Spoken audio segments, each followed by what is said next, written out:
वो शाम मैं कभी नहीं भूलता। मैं और मेरे बहन भाई रूम में बैठ के पढ़ाई कर रहे थे और अचानक से घंटी बजती है। मम्मी रसोई में खाना बना रही थी। मम्मी बोलती है, हाँ आ रही हूँ। इतने मम्मी दरवाज़ा खोलने जाती है, घंटी बार-बार बहुत ज़ोर की बजने लगती है और बहुत ज़ोर-ज़ोर की दरवाज़ा खटखटाने लगता है। और जैसे ही मम्मी दरवाज़ा खोलती है, बहुत ज़ोर से चीखने की आवाज़, जो मैं जानता था मेरे पापा की है, वो आने लगती है। इतना टाइम लगता है दरवाज़ा खोलने में, क्या कर रही थी अंदर तू? और धीरे-धीरे आवाज़ें बहुत तेज़ होने लगती हैं। हम चारों घबराने, सहम जाते हैं और अचानक से पापा और मम्मी के बीच में आवाज़ें बहुत तेज़ हो जाती हैं। ऐसा लग रहा है पापा कुछ चीज़ें फेंक के मार रहे हैं, मम्मी को मार रहे हैं। हम चारों घबरा गए और जैसे ही भागकर हम मम्मी को बचाने पहुँचे, तब तक पापा ने कोई चीज़ मम्मी के चेहरे पे ऐसी मारी कि उनकी एक आँख लगभग फूट गई। उसके बाद उस दिन कुछ ऐसा हुआ, जो मैं ज़िंदगी में कभी नहीं भूलूँगा।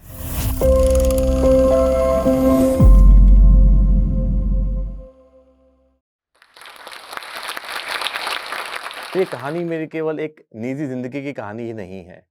मैं आपको ये भी बताऊँगा कि कैसे गुलाबी बाग में एक लोअर मिडल क्लास फैमिली में जन्मा हुआ एक लड़का जो हिंदी मीडियम में गवर्नमेंट स्कूल में पढ़ा, कैसे उसने अपने 2 दोस्तों के साथ मिलकर ज़ीरो से स्टार्ट करके एक 300 करोड़ की कंपनी क्रिएट की। मेरे साथ रहिएगा इस टॉक के अंत तक। मेरा नाम है पूर्वेश शर्मा और मैं दिल्ली में ही पैदा हुआ, पैदाइश हुई, एजुकेशन हुई, इंजीनियरिंग करी, शादी हुई और दिल्ली में ही हूँ मैं बचपन से आज तक, तो मैं एक दिल्ली वाला हूँ। तो आज मैं आपको अपनी कहानी शेयर करता हूँ। तो मेरा जन्म हुआ एक दिल्ली के ही आप कह सकते हैं लोअर मिडल क्लास फैमिली में। मेरे पापा दिल्ली गवर्नमेंट में ऑफ़िसर थे और हम 4 बहन-भाई हैं। हम गवर्नमेंट क्वार्टर में रहते थे दिल्ली के और घर का माहौल बचपन में कुछ ऐसा था कि मेरे पापा ड्रिंक बहुत करते थे। और जब भी वो ड्रिंक करते थे, अक्सर घर में कलेश होता था, जैसा कि ड्रिंक करने वालों के घर में होता है।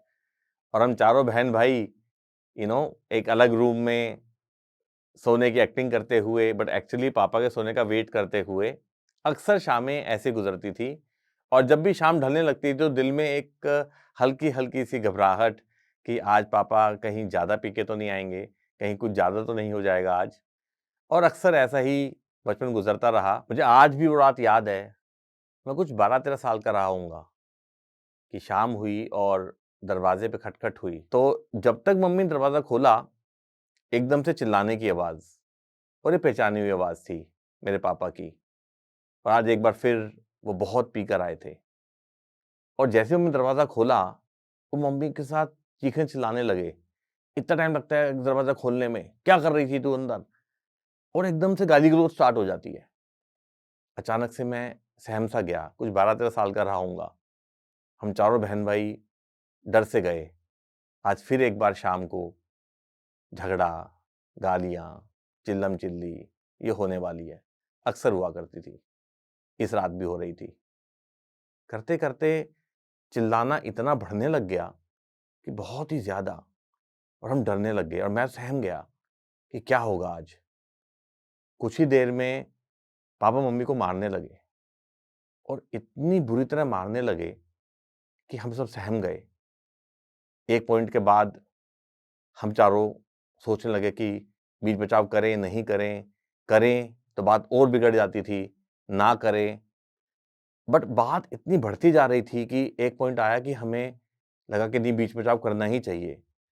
हम अपने रूम से निकले और पापा मम्मी को जहाँ मार रहे थे, वहाँ गए और पापा को रोका।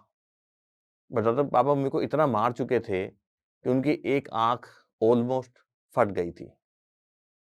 और ये वो मोमेंट था कि मैंने तय कर लिया कि मैं इस राक्षस के साथ नहीं रहूँगा। जिस दिन मैं अपने पैरों पे खड़ा हो जाऊँगा, मैं इनसे अलग हो जाऊँगा और अपनी पूरी फैमिली को इनसे अलग ले जाऊँगा और ज़िंदगी में कभी भी इनके जैसा तो नहीं बनूँगा। एक मायने में वो मेरे पापा से मेरे रिश्ते का एक अंत था। मैंने डिसाइड कर लिया था। अब ज़िंदगी में कुछ बनना था, बट बने कैसे ज़िंदगी में? मैं गवर्नमेंट स्कूल में पढ़ता था, हिंदी मीडियम में वो भी। तो कुछ समझ ही नहीं थी ज़िंदगी में कि क्या कैसे बनना है। एक ही बात समझ में आई, जो मम्मी ने समझाई, बड़े भाई ने समझाई, बड़ी बहन ने समझाई कि पढ़ाई एक तरीका है। यही एक तरीका है यहाँ से निकलने का और कुछ कर पाने का। तो मैंने अपना सारा ध्यान अपनी पढ़ाई की तरफ लगा दिया। 10th हुई, अच्छे मार्क्स आए, तो अब क्या करना है? तो उस ज़माने में बड़ा तय होता था कि आपके मार्क्स अगर बहुत अच्छे आए हैं, तो सबसे पहली चॉइस है कि साइंस लो। थोड़े कम आए हैं तो कॉमर्स ले लो, थोड़े और कम आए तो आर्ट्स ले लो। मेरे बहुत अच्छे आए थे, तो साइंस लेंगे। अब साइंस लेंगे और ब्राह्मण का लड़का है तो चूहे तो काटेगा नहीं, तो मेडिकल तो लेगा नहीं, नॉन मेडिकल लेगा। और नॉन मेडिकल लेगा तो क्या करेगा? बड़े भाई के किसी दोस्त ने बोला कि अरे तो बड़ा होशियार है तेरा भाई, तो इसे इंजीनियरिंग करा लो। तो मेरे भाई ने घर आके बोला इसको इंजीनियरिंग की तैयारी कराएंगे। और इंजीनियरिंग में क्या एग्जाम होता है? बढ़िया, आईआईटी होता है। मुझे फुल फॉर्म में नहीं पता था कि आईआईटी है क्या चीज। भाई ने कहा बस तू आईआईटी कर ले, तेरी जिंदगी बन जाएगी। और बस मैं लग गया मेहनत करने। हिंदी मीडियम के हैं तो क्या हुआ, सब कुछ इंग्लिश में है तो क्या हुआ, सब कुछ सीख लूंगा। और मैंने दिन रात मेहनत करनी स्टार्ट कर दी। सुबह जब से उठा, रात को जब तक, सारा होमवर्क करना, सारी असाइनमेंट करना, जी तोड़ के मेहनत करी। और 2 साल मैंने सब कुछ छोड़ दिया। बर्थडे पार्टी में जाना, यहाँ जाना, वहां जाना, बस एक ही धुन। जैसे अर्जुन को मछली की आंख दिखती थी, मुझे आईआईटी दिखता था। और करते करते करते 2 साल की मेहनत, फिर वो दिन आया आईआईटी का एग्जाम और रिजल्ट। मुझे आज भी वो दिन याद है जब आईआईटी का रिजल्ट आया। मैं रहता था गुलाबी बाग में, नॉर्थ दिल्ली में, और रिजल्ट लगा आईआईटी कैंपस हौज खास में, साउथ दिल्ली में। तो एक दोस्त को फोन किया, बोला जरा तू रिजल्ट देखने जा रहा है, मेरा भी देख के आ जाइयो। और रिजल्ट देखने के बाद जब अपने घर आया और उसने मुझे फोन किया कि पूर्वेश तेरा रैंक आया है 117। मैं कहा तू पागल हो गया है क्या? एग्जैक्टली बता तूने क्या देखा? उसे बोला 0117। मैंने कहा तूने ध्यान है जीरो शुरू में लगा हुआ था, कहीं पागल तो नहीं बना रहा? 1170 तो नहीं? कहता नहीं, 0117। और मैं खुशी से पागल हो गया। मैं अपनी मम्मी को बताया, मम्मी के पैर छुए, गले लगाया मम्मी को। मम्मी ने कहा तू अभी जा और अपनी आंखों से देख के आ, क्या रैंक आया तेरा। और मैं गया, अपने एक दोस्त सचिन को साथ लेकर आईआईटी पहुंचा और अपनी आंखों से देखा रैंक 0117, पूरे इंडिया में 117वां नंबर। मेरी खुशी का ठिकाना नहीं रहा और मुझे खुद पर एक यकीन आ गया कि अगर मैं मेहनत करूं तो कुछ भी कर सकता हूं। और वो एक लाइफ का टर्निंग पॉइंट था। आईआईटी में एडमिशन हुआ, इतना बढ़िया रैंक, तो पहली choice IIT Delhi computer science. एकदम एक नई दुनिया में आ गया मैं।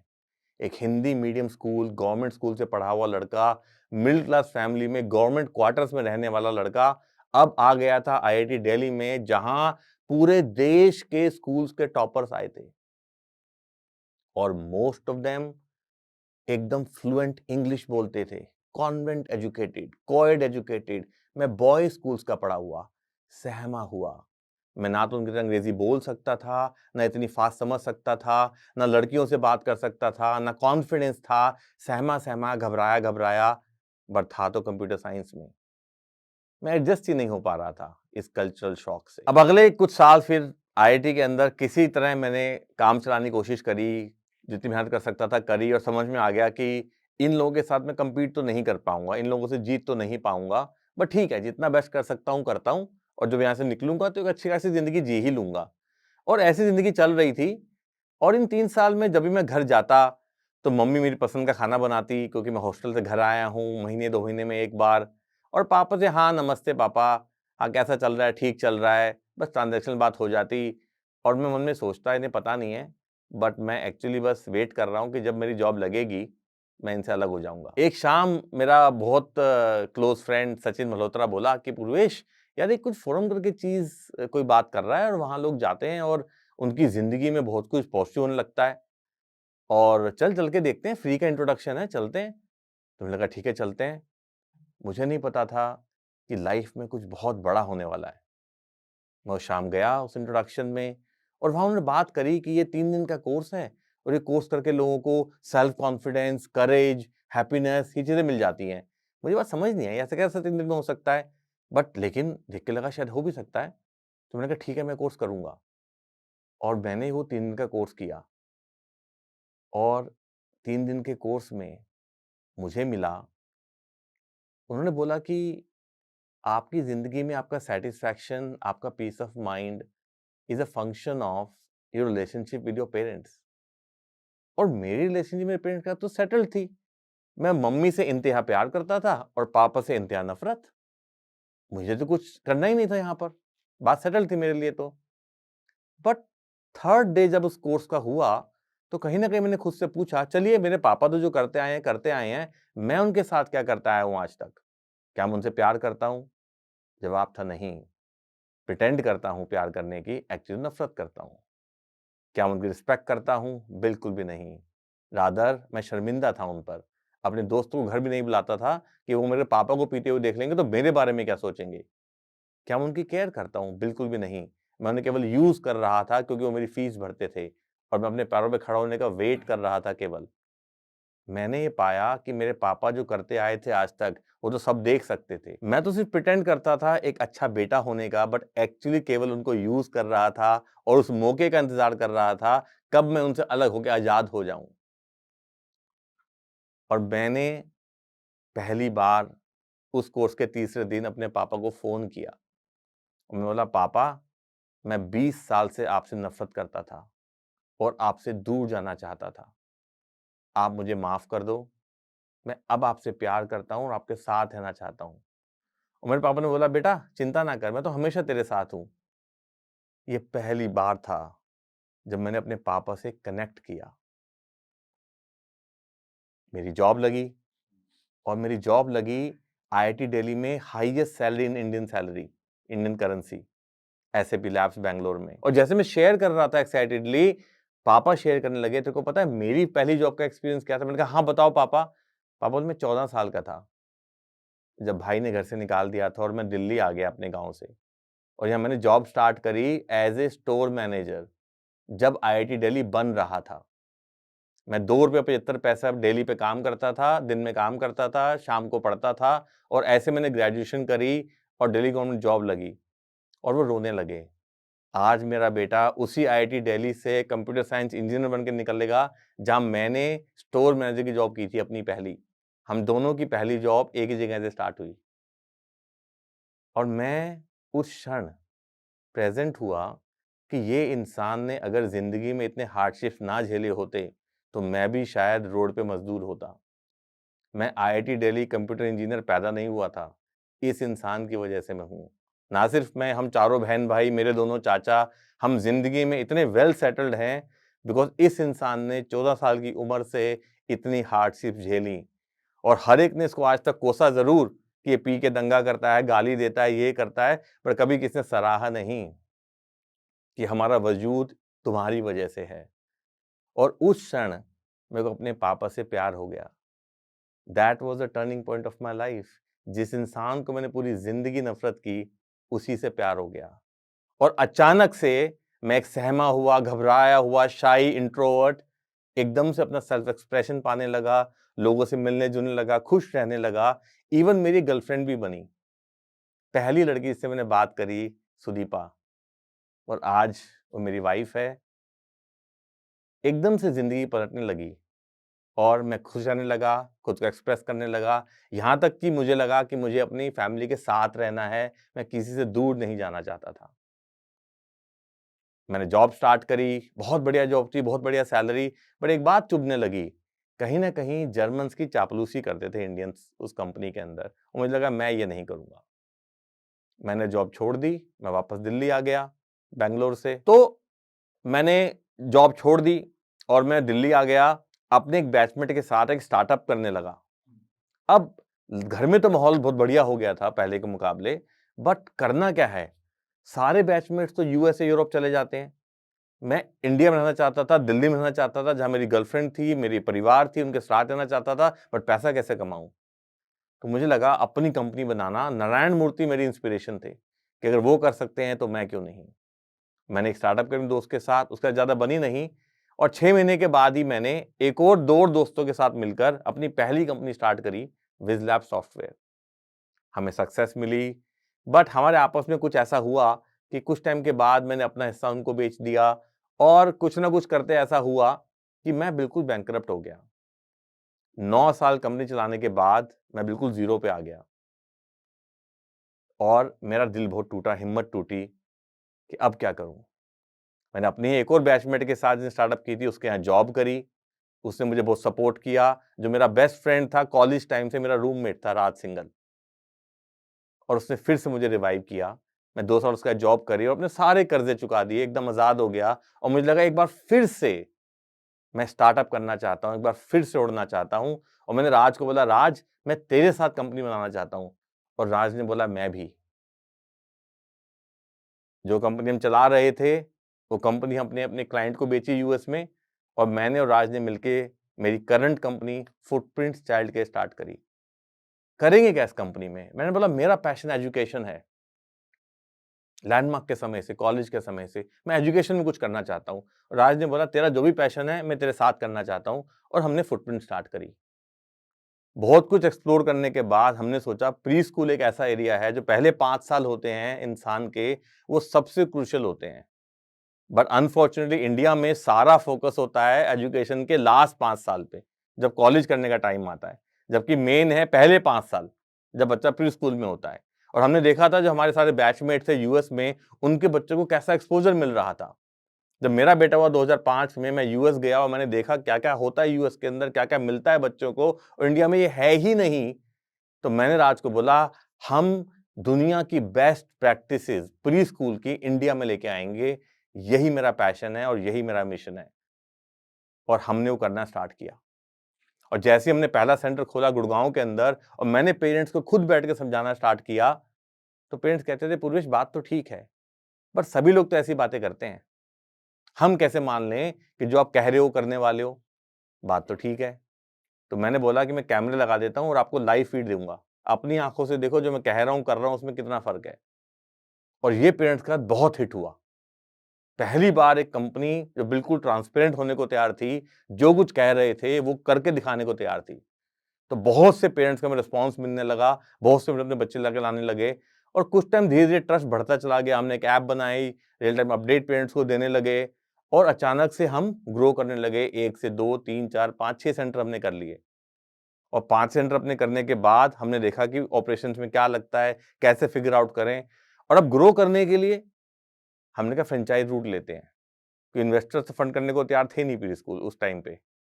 और हमने फ्रेंचाइज करनी स्टार्ट करी। मैं और आज बस्ता लेकर निकल गए और लोगों से बात करने लगे कि आप सेंटर लगाओ फुटप्रिंट्स का, हम आपको सपोर्ट देंगे, सब कुछ करेंगे। और एक-एक करके हमारे फ्रेंचाइज सेंटर खुलने लगे और हमें बहुत ओवरवेलमिंग सक्सेस मिलने लगी। इसी तरह एक दिन कॉफ़ी पे मैं और आज बात कर रहे थे कि अब दिल्ली के बाहर भी हमें एक्सपैंड करना चाहिए, शायद बैंगलोर भी जाना चाहिए। तो कैसे जाएँगे बैंगलोर, प्लानिंग करते हैं, सोचते हैं, समझते हैं बैंगलोर को, ऐसा करते हैं, ऐसा करते हैं। हम मुझसे बातें ही कर रहे थे, राज ने लैपटॉप खोला और कुछ टाइम बाद बोला, तेरी टिकट बुक कर दी मैंने अगले वीक की, बैंगलोर जा, लोगों से बात करने लग। ऐसे अगर सोचते प्लान करते रहेंगे तो कुछ नहीं होगा। तू बस लोगों से बात कर और फ्रेंचाइज़ कर जैसे दिल्ली में करता है। अगले ही वीक मैं बैंगलोर में एक होटल में बैठ के लोगों को बताने लगा कि प्री स्कूल क्या है, फुटप्रिंट्स क्या है, और वो कैसे फ्रेंचाइज़ लगा सकते हैं, हम कैसे उनको सपोर्ट करेंगे, वो बिज़नेस से कर सकते हैं। लोगों को शक था कि यार अचानक से दिल्ली से उठ के एक इंसान आ गया, अपने बारे में कुछ बता रहा है, ये आईआईटी का है भी कि नहीं? क्या हम डिग्री देख सकते हैं तुम्हारी? मैंने कहा आप सब कुछ देख सकते हो। और लोगों को यकीन आने लगा। पहले ही वीक में एक साइन अप हो गया, इन्होंने कहा ठीक है हम सेंटर लगाएँगे, अगले वीक में दूसरा साइन अप हो गया। मैं हर हफ्ते बैंगलोर ट्रैवल करने लगा और करते-करते एक-एक करके सेंटर बनने लगे। अगले 5-6 सालों में हमने 5 सेंटर से 150 सेंटर तक पहुँच गए, जिसमें 90 सेंटर लाइव थे और करीबन 50 सेंटर आने वाले थे। और तभी मार्च 2020, आप सबको याद होगा, हमारे प्रधानमंत्री टीवी पर आते हैं और कहते हैं कि पूरा नेशन लॉकडाउन, और ओवरनाइट हमारे सारे सेंटर बंद, बच्चे आने बंद, रेवेन्यू ज़ीरो, कॉस्ट पूरी। समझ नहीं आ रहा था क्या करें, कैसे करें, कब तक चलेगा ये कोविड? सबसे आसान रास्ता है कि बैंकरप्ट डिक्लेयर कर दो, कोई लायबिलिटी नहीं, कुछ नहीं, कोई कुछ कहेगा नहीं, नेचुरल डिज़ास्टर है। लेकिन तभी लगा कि नहीं, बात करते हैं लोगों से, कोई रास्ता निकालते हैं यहाँ से। तो एक ज़ूम मीटिंग बुलाई, अपने सारे कॉर्पोरेट एम्प्लॉयज़, करीबन 125 लोग थे, उनको बुलाया। सब घबराए हुए कि अब क्या खबर आने वाली है, अच्छी तो नहीं होगी। तो पहली चीज़ मैंने बोली कि हम किसी को निकाल नहीं रहे। सबने गहरी सांस ली और हमने बोला इस मुश्किल वक्त में हम किसी को अकेला नहीं छोड़ेंगे। हम सब इस मुश्किल वक्त से मिलकर डील करेंगे। और अब मेरी आप सबसे कुछ विनती है कि इस वक्त में अगले 2 महीने मैं रिक्वेस्ट करता हूं कि आप फुल टाइम काम करें और उसमें सैलरी नहीं दे पाएंगे हम, लेकिन मैं आपको प्रॉमिस करता हूं इसके बदले आपको कंपनी में ईसॉप दिए जाएंगे जो आपकी जिंदगी की बेस्ट इन्वेस्टमेंट होगी। अगर आप बिल्कुल नहीं ऐसा कर सकते हैं तो बताइए, हम टेकन केयर करने के लिए जो कर सकते हैं करेंगे। Except 2 people, everybody else gave up their salary. And then I said, I know salary is not coming and you don't even know how you'll manage your expenses. तो आपको बहुत ही प्रूडेंट होके जो सेविंग्स उन्हें यूज करने होंगे। फिर मैंने, हमारे पास 6000 बच्चे थे उस वक्त हमारे स्कूलों में, 12000 पेरेंट्स, उनको एक ईमेल लिखी कि देखिए हमारी दीदीज, गार्ड्स जो हमारे सेंटर्स में होते हैं ना, उनके पास इतना सेविंग्स नहीं होता है कि वो 3-4 महीने बिना सैलरी के चला पाएं। तो मैंने रिक्वेस्ट करी कि अब हम क्लासेस ऑनलाइन करेंगे और टीचर असिस्ट करेगी, आप बच्चों को सपोर्ट करें एक्टिविटी करने में, और हमारे छोटे बच्चों का डेवलपमेंट रुकना नहीं चाहिए इस कोविड लॉकडाउन की वजह से। और मेरी विनती, आप कंटिन्यू करें, 1/3 फी पे करें, और आप जो फी पे करेंगे वो सारी दीदीज को जाएगी, गार्ड्स को जाएगी, उनको केयर करने में जाएगी। 2700 पेरेंट्स ने चूज किया हमारे साथ कंटिन्यू करना, और अगले 2 साल हम ऑनलाइन अपनी क्लासेस चलाकर सर्वाइव करें। अप्रैल 2022 हमने फिर से 0 से स्टार्ट किया, 0 सेंटर से, और एक-एक करके फिर सारे सेंटर वापस लाए, और सेंटर स्टार्ट करे, और सेंटर साइन अप करने स्टार्ट करे, और आज हम इस जगह पर हैं जहां पे हमारे 175 लाइव सेंटर्स हैं 22 सिटीज में। हमारे पास 10,000 बच्चे और 20,000 पेरेंट्स अभी करंटली सेंटर्स में हैं, और हम हर महीने करीबन 10 नए सेंटर लेकर आ रहे हैं। और ये सब कुछ संभव हुआ हिम्मत से, मेहनत से, और लोगों से बातचीत करने से, लोगों से रिश्ता बनाने से। दिल्ली के गुलाबी बाग में पैदा हुआ एक लड़का लोअर मिडिल क्लास फैमिली से आता है, हिंदी मीडियम स्कूल में पढ़ के, गवर्नमेंट के स्कूल में पढ़ के, जिसको इंग्लिश के नाम से ही कपकपी चढ़ती थी, और इंग्लिश बोलने वालों के बीच में जो सहम जाता था, जो एक बार बैंकरप्ट हो चुका था और एक बार और बैंकरप्ट होने वाला था, उसने अपने 2 दोस्तों के साथ मिलकर 0 से स्टार्ट करके 300 करोड़ की कंपनी खड़ी करी। जोश टॉक के मंच पे खड़ा होकर बहुत ही गर्व के साथ आपके साथ बात साझा कर रहा हूँ।